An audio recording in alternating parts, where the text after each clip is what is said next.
প্রিয় শিক্ষার্থীরা, এখন আমরা প্রশ্নবিচিত্রার প্রথম পর্যায়ক্রমিক মূল্যায়নের অন্তর্গত মডেল কোশ্চেন পেপার 12 এর একের দাগের সমস্যাগুলির সমাধান করব। সঠিক উত্তরটি নির্বাচন করো। প্রথম সমস্যা, আসল ও 1 বছরের সুদে আসলের অনুপাত 20:21 হলে বার্ষিক সুদের হার। আসল ও 1 বছরের সুদে আসলের অনুপাত 20:21 এর অর্থ আসল 20 টাকা হলে 1 বছরের সুদে আসলে হয় 21 টাকা, অর্থাৎ 20 টাকায় 1 বছরের সুদ 21 বিয়োগ 20 টাকা। অতএব 100 টাকায় 1 বছরের সুদ 1/20 গুণ 100 টাকা সমান 5 টাকা। অতএব বার্ষিক সুদের হার 5%। অপশান সি 5% সঠিক উত্তর। দ্বিতীয় সমস্যাটি লক্ষ্য করো। একটি মেশিনের বর্তমান মূল্য পি টাকা এবং প্রতি বছর মেশিনটির মূল্য X% হারে হ্রাস পেলে 2 বছর পূর্বে মেশিনটির মূল্য ছিল। মনে করি 2 বছর পূর্বে মেশিনটির মূল্য ছিল Y টাকা।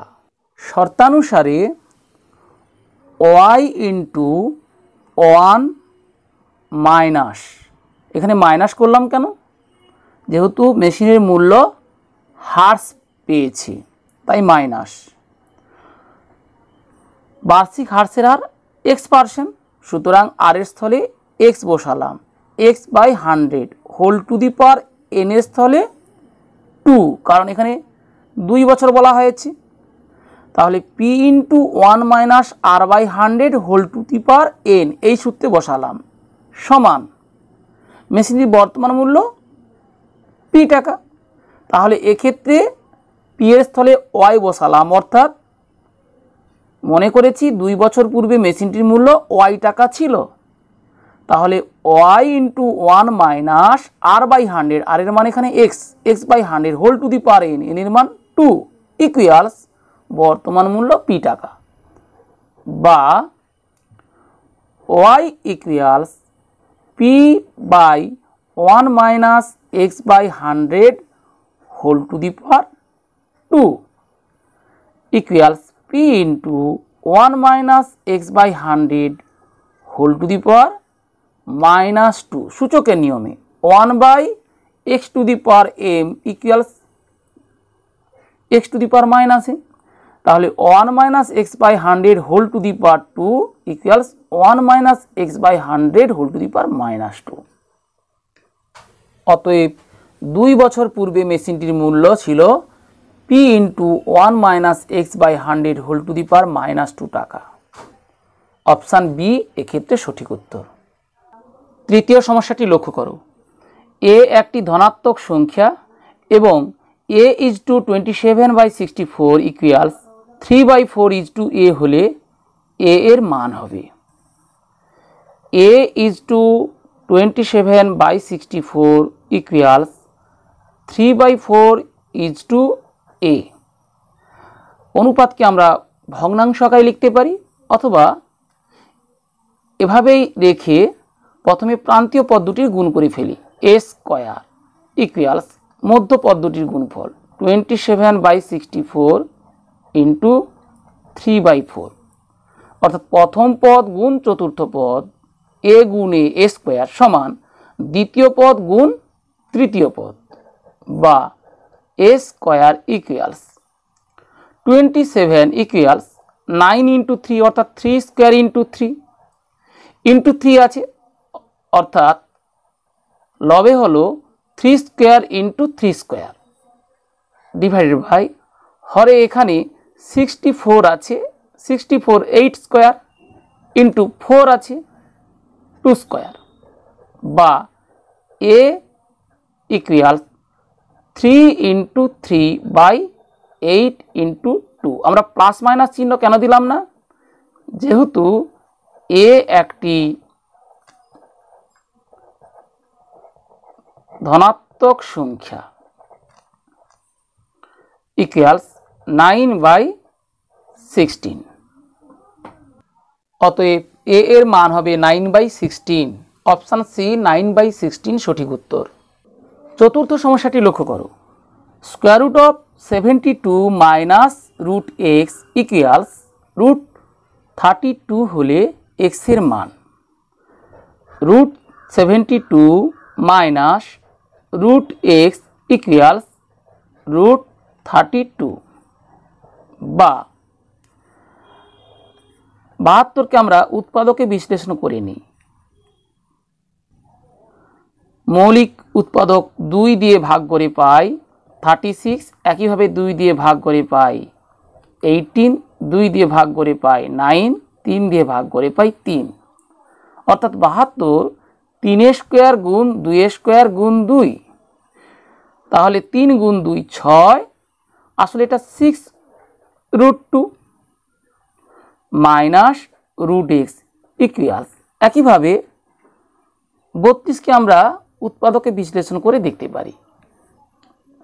32 2 দিয়ে ভাগ করে 16, 2 দিয়ে ভাগ করে 8, 2 দিয়ে ভাগ করে 4, 2 দিয়ে ভাগ করে পাই 2, অর্থাৎ 32 2 স্কোয়ার গুণ 2 স্কোয়ার গুণ 2, তাহলে 2 গুণ 2 4, অর্থাৎ এটা হবে 4√2 বা যেহেতু এখান থেকে আমাদের এক্স এর মান নির্ণয় করতে হবে, সুতরাং রুট এক্সকে বামে রাখি, minus root x equals 4√2 minus 6√2 সদৃশকরণী, সুতরাং আমরা বিয়োগ করতে পারবো। Minus root x equals minus 6 minus 4 equals 2, সুতরাং 2√2 বা রুট এক্স ইকুয়ালস 2√2 বা এক্স ইকুয়ালস উভয় পক্ষের বড় করে দিই 2√2 এর হোল স্কোয়ার, অর্থাৎ 2 square 4 into root 2 square 2 equals 8। অতএব এক্স এর নির্ণয় মান 8, অপশান সি 8 এক্ষেত্রে সঠিক উত্তর। পঞ্চম সমস্যাটি লক্ষ্য করো। এ বি ও সিডি দুটি সমান্তরাল যে এর প্রত্যেকটির দৈর্ঘ্য 16 সেমি, অর্থাৎ যে দুটি কেন্দ্রের বিপরীত পার্শ্বে অবস্থিত। বৃত্তের ব্যাসার্ধ 10 সেমি হলে যে দুটির মধ্যে দূরত্ব ও বিন্দু থেকে এ বি এর ওপর লম্ব ওপি এবং ও বিন্দু থেকে সিডি এর ওপর লম্ব ও কিউ অঙ্কন করা হলো। আমরা জানি বৃত্তের কেন্দ্রগামী কোনো সরলরেখা জ্যায়ের ওপর লম্ব হলে তা জ্যাকে সমদ্বিখণ্ডিত করে। অতএব বিপি সমান হাফ অফ এ বি সমান half into 16 semi equals 8 semi. আবার ও বি অর্থাৎ বৃত্তের ব্যাসার্ধ সমান 10 সেমি। তাহলে এখান থেকে আমরা ওপি সমান নির্ণয় করতে পারবো। ওপি সমান square root of O B square minus BP square equal square root of 10 square minus 8 square সেমি equal square root of 100 minus 64 সেমি ইকুয়াল স্কোয়ার রুট অফ 36 সেমি ইকুয়ালস 6 সেমি।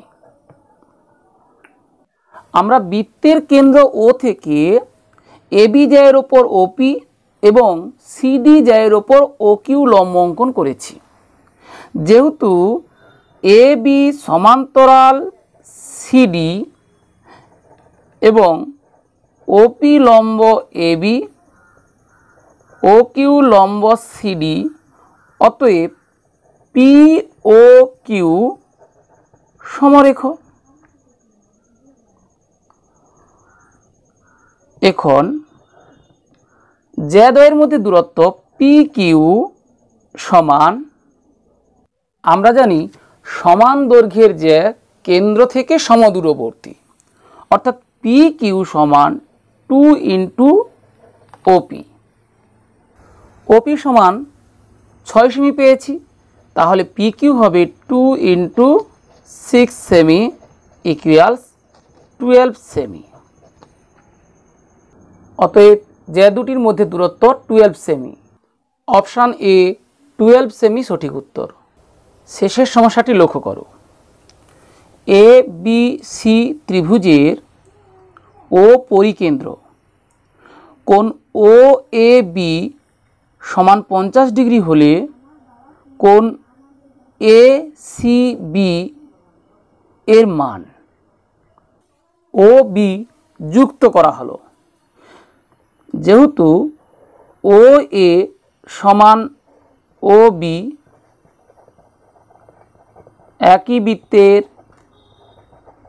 ব্যাসার্ধ, অতএব কোণ ও এ বি সমান কোণ ও বি এ সমান 50 degree.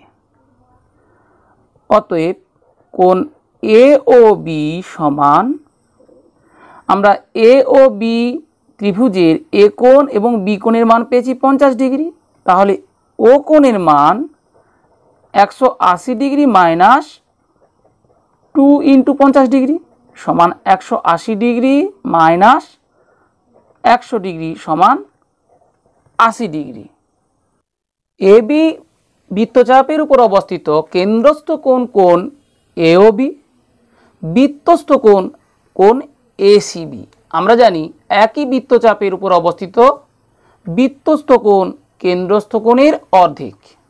অতএব কোণ এ সি বি সমান 1/2 × কোণ এ ও বি সমান 1/2 × 80 ডিগ্রি ইকুয়ালস 40 ডিগ্রি। অর্থাৎ অপশান সি 40 ডিগ্রি এক্ষেত্রে সঠিক উত্তর। আশা করি প্রশ্নবিচিত্রার প্রথম পর্যায়ক্রমিক মূল্যায়নের অন্তর্গত মডেল কোশ্চেন পেপার 12-এর একের দাগের সকল সমস্যার সমাধান কৌশল বুঝতে পারলে। বুঝতে কোনো সমস্যা হলে কমেন্ট বক্সে জানাও।